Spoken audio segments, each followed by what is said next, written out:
live episode on Huddle In, and I am joined by a very special group of individuals today that actually make up a much bigger collective with a great like roadmap, cause, everything you can imagine. We're gonna get all into that today, but first, I want to welcome both Hannah and Sammy. How you guys feeling today? Hello, hello. So grateful to be here. Yeah, Jared, yeah. pleasure, man. Thanks so much for having us.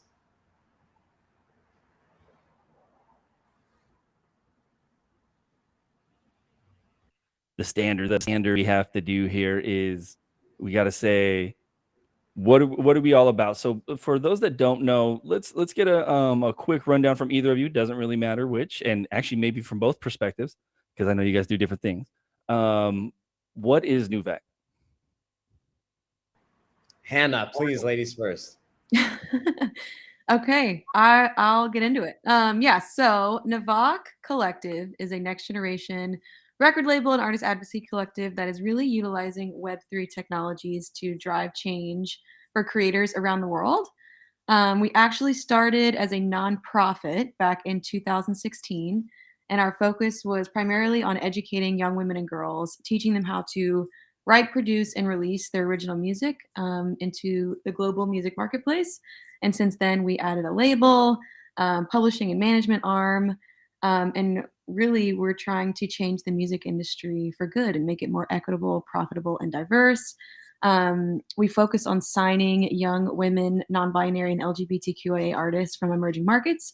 We have 3 artists on the roster right now: Talia Lahoud in Lebanon, Rosalind in Armenia, and Annika Rose in Los Angeles. And really, we see Web3 as a tool to help these young women better tell their stories, connect with their fan bases, and reward their earliest supporters. And our primary product at the moment is an Unreal Engine 5 music video game. So our first one will be out for Bruises, which is a song from Annika Rose, at the end of May. That was pretty comprehensive. I have a feeling you've done this before.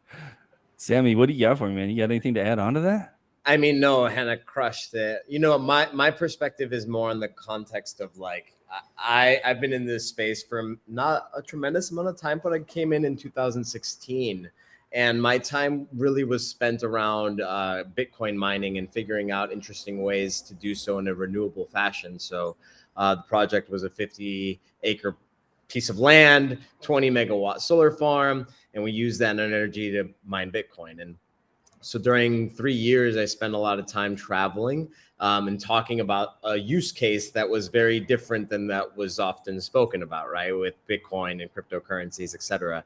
In 2021, kind of really fell into the NFT space. And it was still not necessarily very clear how the music industry and I were going to work with this space. And my understanding of it at the time, but it wasn't until, to be honest with you, I met Alex Salibian, and he was the co-founder of Navak, and we chatted on the phone for an hour. I did my first music NFT, by the way, in 2021, and this was something that, like I said, I didn't know what it meant for music at the time, but I did know and understood very clearly based on what it means to be able to put things on chain, that this was a timestamp. And I actually did this with another artist from Barranquilla. Why this is all relevant is because when I spoke with Alex, it was the first time that I heard a company or an organization that was wanting to really embrace something. They saw it from the context of like a holistic approach. We're an existing business, and we see that technologies really are changing the way that people are engaging and understanding music and consuming music. And so I spoke with this guy, Alex, and we chatted for an hour. And then another meeting came by where we chatted and met for coffee and breakfast for another 2 hours. And I became an advisor. And then I became an investor. And then I'm their Web3 director now, and really kind of like working with alongside these brilliant women and incredible creators to try and make an interesting use case of how a record label and artists get to work together in a really different fashion than what we've been experiencing over the last X amount of years, Man, there's so much for us to dive into, and apologies, I said Nuvak earlier. It's Nuvak, and I do want to encourage anybody that has not followed already. It is spelled NVAK Collective on Twitter. Go give them a follow. Just recently put out a good thread last week. There's a ton of resources on the Mirror. If you want to do a deep dive, you can really see what's going on. But we're going to attempt to answer some of these questions here. First and foremost, I really love the global approach that you guys have. You know, you mentioned there's an artist out of Lebanon, an artist out of Romania, one in Los Angeles, and when we spoke last, you've got a new project. The next iteration, I guess I should say, where you guys will be traveling and incorporating all that too. In addition to telling us about what's coming up as far as the next location or plural locations, speak to the importance of having that global presence and that global reach, please. Yeah, I guess I can touch again on that. Really, Navak was founded on the idea that talent is equally distributed, but opportunity isn't. So all of our work goes back to that concept, that there are create high potential creators all around the world that really just need access to the networks, the resources, and the infrastructure to really make their voices heard in the global music industry. So that was why we started the nonprofit back in 2016. And that's why we started this label in 2020 as a continued support resource for women and girls needing local industry infrastructure. And it all goes back to that. So part of the way that we do that is going to emerging markets and running intensives for young women and girls to meet with mentors, attend master classes and workshops around songwriting production. This year, we're also adding in Web3 and blockchain education. And each of the intensives will leave with a compilation of music NFTs that were written and completed during the camp. So in the past, we've been to regions like Lilongwe, Malawi, and Yerevan, Armenia. Our next intensives coming up will be in Ghana, Egypt, and going back to Armenia again. So a lot going on. But yeah, Sammy, feel free to add in anything there.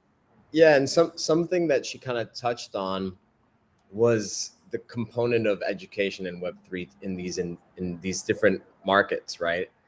These countries, a lot of them, this is kind of where that level playing field almost actually is a reality, right? Because all these people have to have is an internet connection. And so long as they have an internet connection, they can participate in global commerce. It's not about their ID. It's not about their banking system or any of these things. So then to be able to sell, say, 25 music NFTs at 0.05 ETH or whatever, that's a significant amount of money, and life-changing money could be for a lot of these markets. So, these are the stories that are very interesting to help hopefully bring into Web3 as well, because people in Egypt, people in Ghana, people in India, wherever it's South America, even, like Colombia, 5x devalued the US currency, right? So this is interesting when we start getting not only those types of stories, but the sonic and visual kind of storytelling that will come with being able to create these music video games, what Navak has been kind of building out over the last year or so. And yeah, man, I mean, it's about kind of just bringing that whole new level of experience for these different markets. I really love both of you guys' contribution on that, and I making things more experiential and reaching people that can experience this is I think it's going to end up being revolutionary. Truth be told, where we are right now, we're barely scratching the surface on some of the things that we're capable of doing. So you guys having these intensives and reaching out to these different places and providing the education in the traditional sense as far as the Web3 sense is obviously very groundbreaking in my opinion. I want to get into the Unreal Engine and the video game aspect of it because that stuff sounds really cool. And I would encourage anybody still go check out what this team has put together because there's some really cool stuff. There's some really cool video clips that you can already see. But before we do, what I was curious about next is kind of where you've seen let's speak about where music is in the traditional sense right now, where everybody sees everything, and why this need has arisen to not only create more equal opportunities or equal outcomes, um, but also like we can go about attacking this, or how you guys are going about attacking this using the collective and the foundation. Yeah, I'm happy to start that one. So yeah, Nawak has noticed quite a few, not the only ones who've noticed this, but quite a few issues in the music industry today that has made music very passive. So, for example, platforms like TikTok are really, really wonderful for music discovery. They've brought opportunity to creators all around the world. We're not saying that TikTok is terrible or we should go away with TikTok. It has done good, but there has become this reliance on TikTok that has really hurt the music industry in several ways. So TikTok, while it can lead to millions of streams for independent artists. It's leading to passive fan engagement. So it's garnering fans of a song far more than it's garnering fans of an artist. You go through the platform and fans are spending 30 to 60 seconds with a song. Um, and we are trying to prove that you can spend more time with an artist's story, more time with an artist's music, and really engage with artists on a deeper level through these immersive experiences um, in Unreal Engine 5. So, Sammy, feel free to add on to that. Yeah, I mean, look, it actually listened to a podcast that Alex was just recently on, talking about how, the stance that we also have with regards to Spotify is also Spotify is okay. If we're looking at it as a monetization tool, we're looking in the wrong place. Mhm. It's a great distribution tool to be able to say, hey, we've got anybody and everybody that wants to be able to listen to music, they're here. Jump in, stream it. That's great. And I listened to that podcast. I'm like, yeah, that's actually like very accurate, right? And so like you look at what I think we're doing here, and I said that I think we're doing here, is because we don't also have the answers. We're experimenting with everybody here along the way. Sure, I have since 2016 in the space, but every single day I'm learning from the brand new ears and eyes that are coming in here, because they have a different perspective, right? New ways to be able to think about like how to what this onboard word is, but like onboard people. And so I think that, understanding that these platforms, as Hannah said, like they've been great to distribute and get access to those people or those artists or the art. But like, man, we got to start spending time, like what it was like to be able to get a vinyl record, and people still do today, right? They get a vinyl record, they put it in, and they listen to the music. They just like it's an experience. So can we kind of create a moment where, sure, we have all these avenues to like get that funnel of people. Okay, cool. Now let's see how many people put their email in to actually play the game. Will they play the game? How much time do they spend in the game? Is this interesting? Like all of this stuff is all info that we have no idea. And that's kind of like the really exciting part about it, is like, let's see if this is like the new way, because in our eyes, our perspective, we're very clear where the future is headed. There's going to be our AR glasses. We put them on that are hooked up, hopefully, to a MetaMask, and like an experience that a music artist that was created in your computer now can be transmitted into this way cool AR experience, maybe, right? So like here we are at the precipice of this with what we're doing with Unreal Engine. Yeah, and there's again, you guys give me a lot of good sound bites here, but like there's a lot, it's scary and exciting all at the same time. We are all collectively learning. You start throwing in the advance of AI on top of the blockchain and the video games and all the music, and all of a sudden it's like, okay, well, how do you make it work? So it's for sure.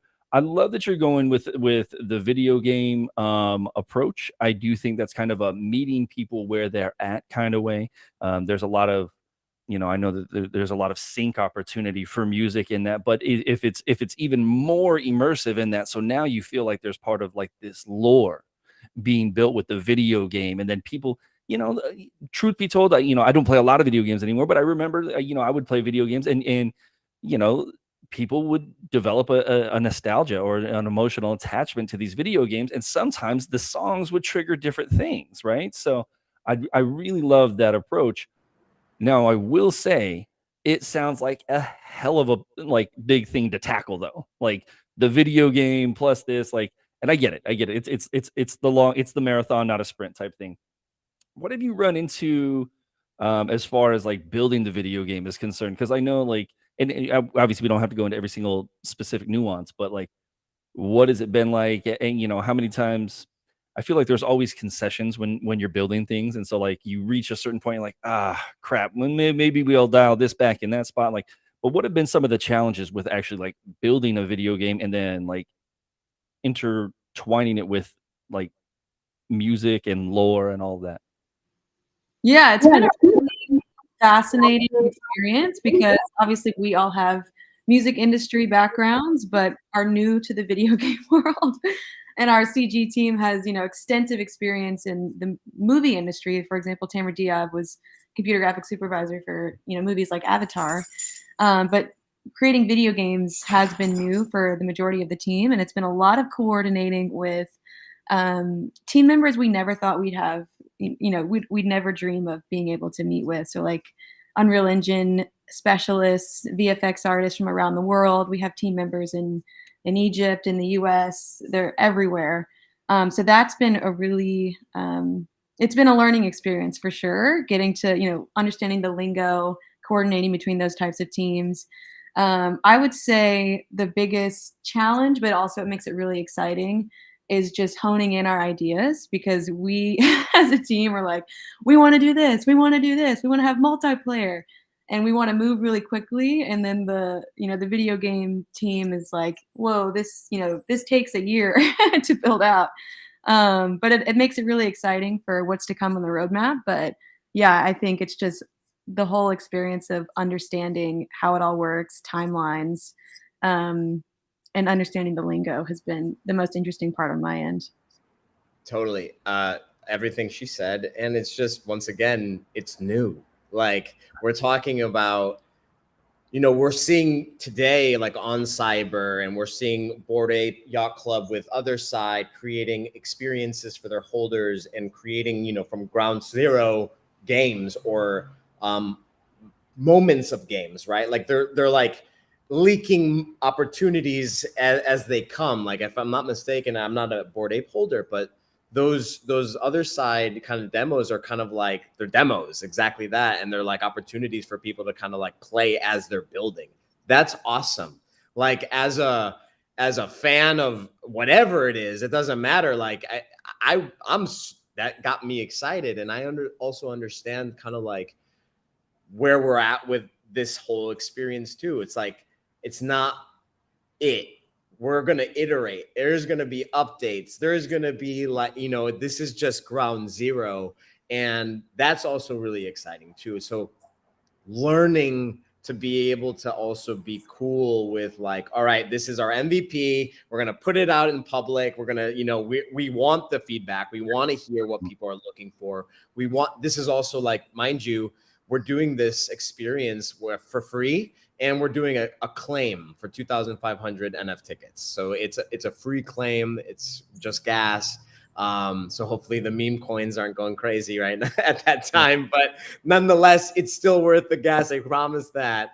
And it's going to be a way for us to kind of like build with the community. So, like, that's also just in general, getting everybody in that mindset, all of us being in that kind of like environment where we're ready to also receive, we're ready to like put this out there. That's just been a 6-7 month process. It takes a minute. Oh, for sure. For sure. The development time is on anything is not fast. Anybody, whether it's a startup or tech or anything, dev takes time. Couple quick follow-ups on that though. How have the artists received everything as far as like the video game has been concerned? Because everyone's interest in that kind of mixes and matches. But when you're like, hey, this is actually like how we're gonna move forward and like build some of your fan base and your brand identity and things of that nature, What's been the reaction like? Yeah, so that's a great question. So all of this is, remember, stemming from Bruises and the Bruises song, the lyrical content of the song. And we, of course, as a record label, had to pitch this to Annika and be like, all right, so we're going into Web3.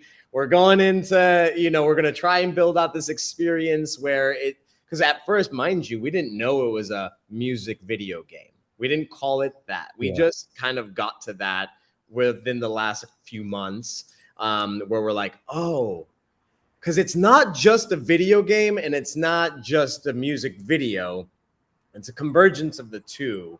If we were saying that this is truly a game, I think we would be doing a disjustice to the gaming community, to games in general. But it is the actions and the exploratory kind of like feeling of what it looks like to be in a game environment or a gaming environment, based and tied with a story of a song. And in this case, for Bruises, first of all, it was the very first song that Annika released with Navak. So it's kind of like a really cool timestamp again. But second of all, the story. It's an important story to be able to translate in an environment where, again, it's hopefully compelling enough for people to spend time with it. The story is about a friend that hasn't, either a mental illness or is currently going through an issue.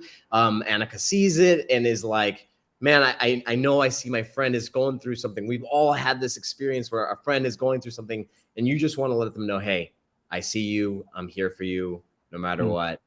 And how can we kind of translate that story in an immersive, captivating, compelling, utilizing the lyrical, using the sonic sphere of the stems of the music, and create this experience? And I think that, all along the way, it has been the entire curation of Annika with Tamer to make this experience. Like the bedroom, she curated everything.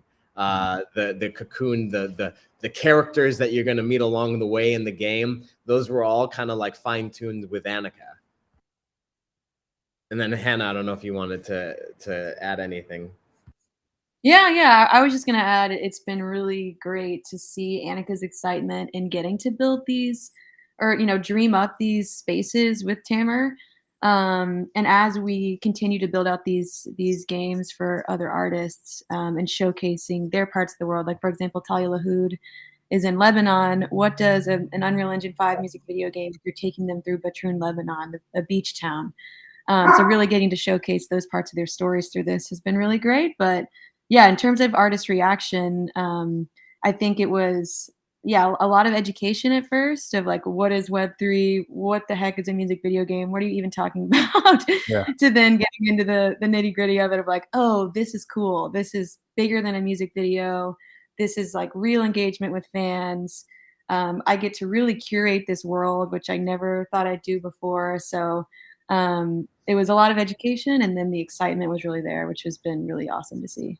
That's great. Jared, That's really oh, I'm sorry. Yeah, Go ahead. the only thing I was going to say was like, we only got the first time to experience all of us together, where we got even chance to even see Annika's reaction to this thing during NFTLA, because this is when we kind of had an event during NFTLA. She performed, and then we had an experience for people to play the game. She got a chance to play from start to finish the game, and we were all there to see her, reaction. And it was kind of like, she was like, like, this is blown away. wild. I mean, like, it's a wild thing. It's crazy.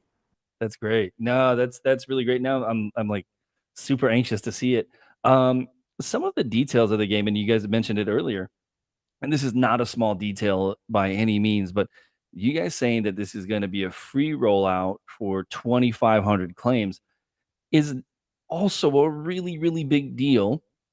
And so I want to know what went into the decision for it'd be a couple parts here. What went into the decision to make this a free claim? Um, and how does Nuvak specifically now monetize on this, maybe at some point in the future, even if it's not in the immediate future, at some point, like what is, I guess, kind of the business plan, for lack of a better phrase, to keep the lights on, that type of thing? lot of I can tell yeah, you. yeah. Go ahead. Go ahead, go ahead, Hannah. I think the first part of that at least. So we have been sort of like building with our heads down over the past 6, 7 months of this game. We thought it was really, really cool. We were really excited about it, but hadn't really showed too many people what we were working on. And so we were setting up calls here and there with just our close supporters, people who we really trust in this space.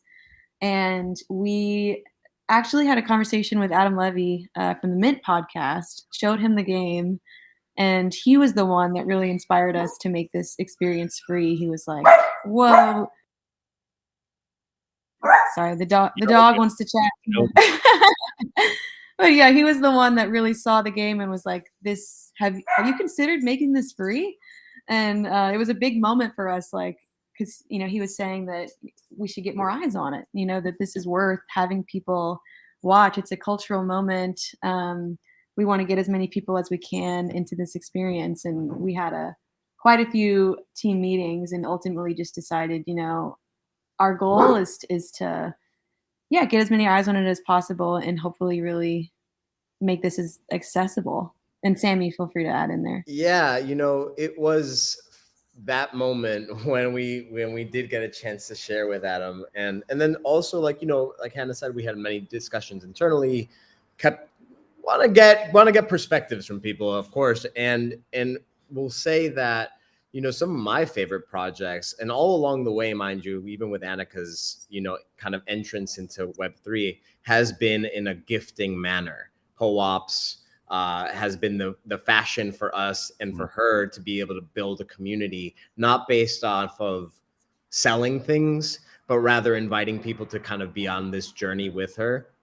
A lot of the project throughout this last year, she's done a lot free drops.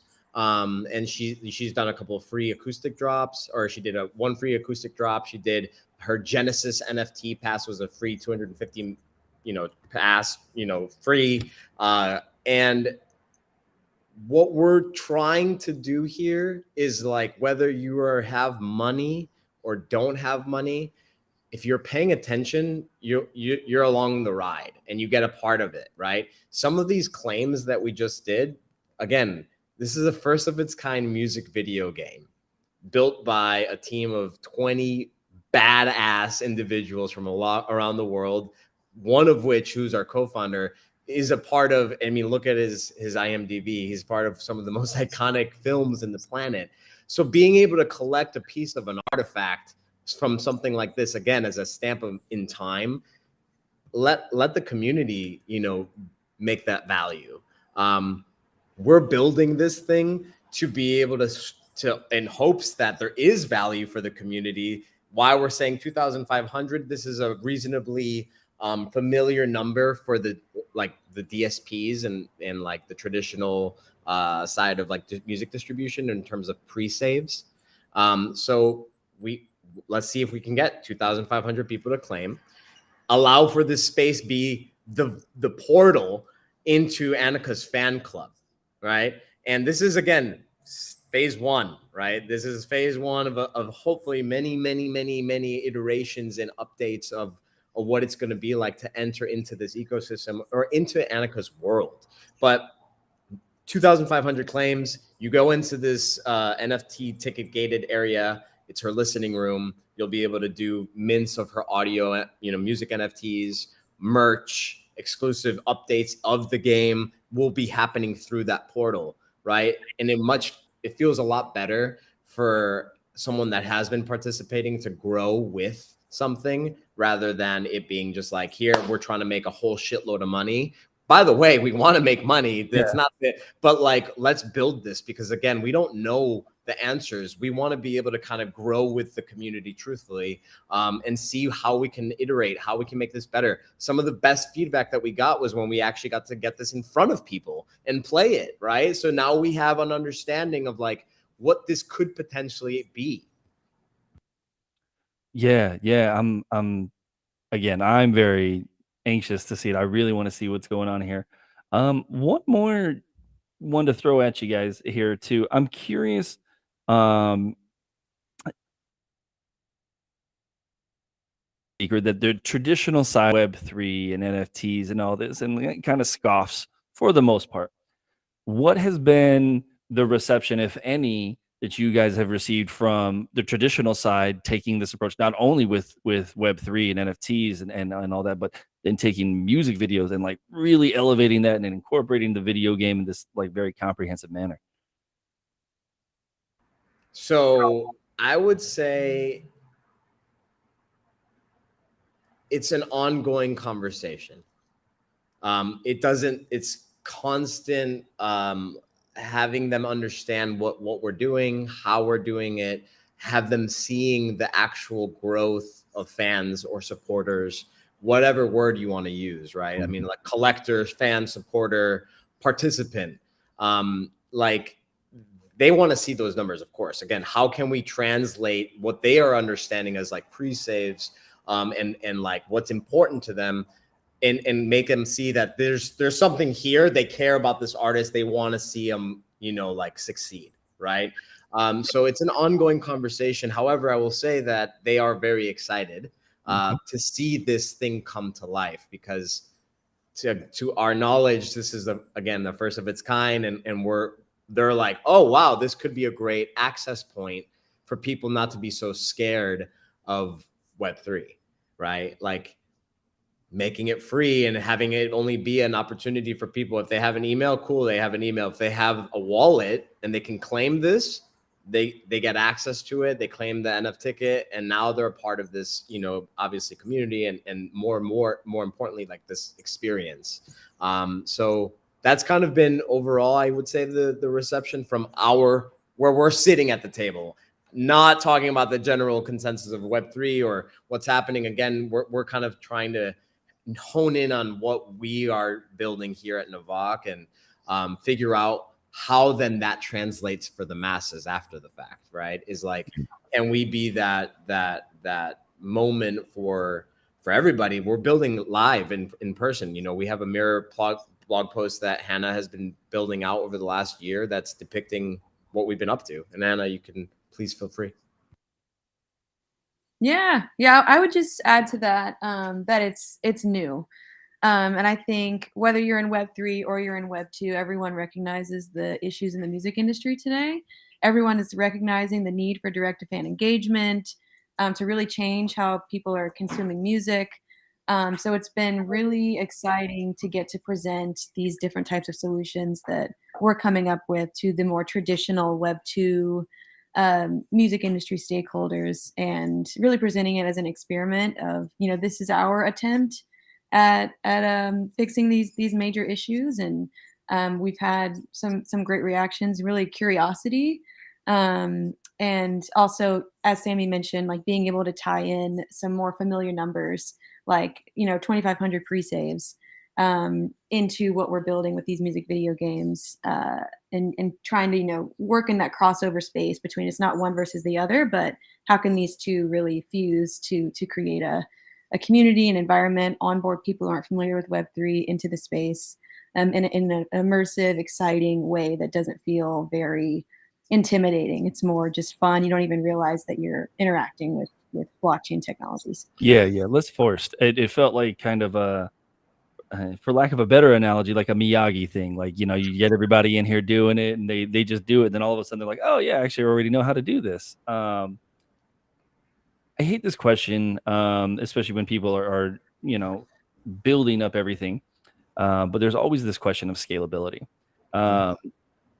But what I do love, and so in this question of scalability, especially when it's as an intensive as a project, as a build, as what you guys are working on, I think you guys have really come up with a good way to go about this, with giving like morsels in between updates, whether that's the mirror post, whether that's the scenes that you guys are providing, all of that. What else, if anything else, no, not that I'm trying to pressure anyone, can we expect to see from you guys along this path as we get closer to the lead up to Bruises?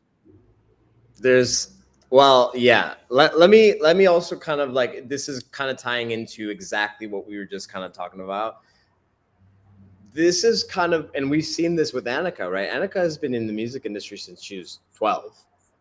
She's been building an audience and a group of people paying attention to her for quite some time. And there's a lot of people in her Discord that are new to Web3, that kind of like have just, incrementally, just like all of us stumble in and we're like, I don't know what we're doing, but people are figuring it out, right? And that, I will say, has been a really awesome thing, because why this matters is to tie into your question. We just recently did an activation with Warp Sound. Warp Sound was Annika's very first NFT that she ever purchased. And we're very cognizant that in order to do this at all, and like to do this in a proper fashion, it takes a tremendous amount of work and a tremendous amount of people, a village. It takes a village to like make a moment, right?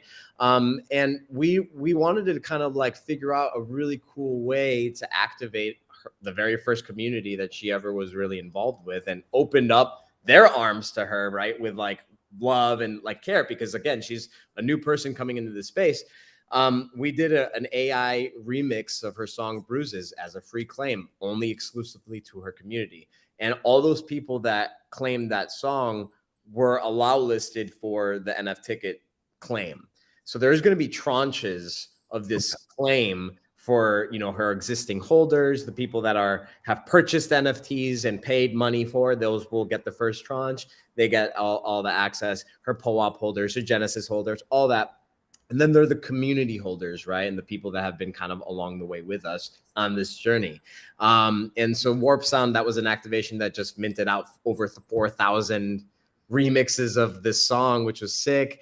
We're going into this new, like now May, it's May 1st. It's crazy. This new month with more activations, one of which is kind of being developed as we speak. But we're going to be doing something perhaps with a group that we're very familiar with. They're the family over at Glass. But I won't talk further about what that looks like because it's being developed as we speak. But expect something within the next week to 2 weeks. Hey, shout out Varun and the Glass team over there, Jamie Cornelia, everybody that's over there. It sounds really cool. I'm really excited about it. You mentioned there's the AI remix. So maybe we can get a bid in to do, Annika or somebody to do like a Grimes collab. Grimes just came out with all that info and said like, hey, we'll do 50-50 splits, just make it pop. So hey. We're on that train, my friend. We're definitely this is something that I respect tremendously from the group at Navak and Alex and Tamar. They are forward-thinking individuals. They are not afraid to get in the dirt and try things and experiment with stuff. And I think that not only as like someone that's involved in the team, but like as an investor and someone that understands like business, being able to be malleable and being able to understand that there are trends and there are opportunities, and being able to like act with swiftness is something that is beyond, admirable, respectable. And again, and like, it's been a tremendous honor and a lot of gratitude I feel towards working alongside these people, because they do take their time. They're thoughtful, but they're also very like quick to be able to see and recognize what's going on. So we're on your wave, my friend. Love it. Yeah, and there's always a certain level of agility and swiftness that's needed to capitalize on things as they come up, and it's very interesting. And obviously, being in the music side, you guys can relate to this, but it's Jonathan Mann, affectionately known as the Song a Day guy, told me, he goes, I never know which one's gonna pop. He's like, I just absolutely never know. This is a guy that's made like 5,000 songs, every day consecutively. He's like, I never know. So I think it's one of those things is like, being agile and being able to hop on things is like putting up your song a day, really like, hey, maybe this one will go, maybe this one will go, and it's just keeping at it. So we're gonna wrap it up. And I first and foremost, I want to thank you both so much for taking the time with me. I really appreciate you coming on and answering my questions. And I enjoy talking about these sorts of things, and there's so much, and like you guys are so forward thinking, and like, I know there's always bumps in the road with everything, but like it feels like you guys are geared up to really just try to attack like a number of different things in a cohesive way. before we go, I want to leave the floor to you guys for anything that you want to leave out to anybody, any dates coming up, where to find you, anything like that. It's all yours. Well, My first, lady. I just want to say thank you so much for having us. Like, the feeling is mutual. We're so grateful and really, really enjoy, like, anytime someone is willing to help us share what we're doing is so appreciated. So just thank you to begin with. But yeah, we are posting regular updates and leaks and all the fun stuff on Twitter at Navak Collective, NVAK Collective. We're also sharing stuff in our Discord, but our more hefty stuff is going on Mirror, Navak Collective PVC on Mirror. So definitely subscribe to our Mirror for more updates. And yeah, you can also check out Annika Rose Sings on Twitter. She's sharing her own content there as well. And yeah. And then for everybody that's also, we're on Lens, so Navak Collective at Lens or .lens, Annika Rose.lens, SDR.lens. We're here to learn as well, guys, and I can't wait to be able to just kind of keep pushing, building with everybody. Please give a follow if you haven't followed, subscribe to all the things, and we'll see you guys very soon. Really appreciate you so much, Jared. Yeah, anytime you guys want to come back, I'm here for the updates. I can't wait to get my hands on the game myself. Thank you everybody for tuning in now or after the fact. As usual, we'll have this on streaming. If you have not already, please make sure you download Huddln, HUDDLN. It's a great way to try to monetize some of your content and some other things that we've got going on. Sammy, Hannah, I appreciate you guys. Until next time, peace.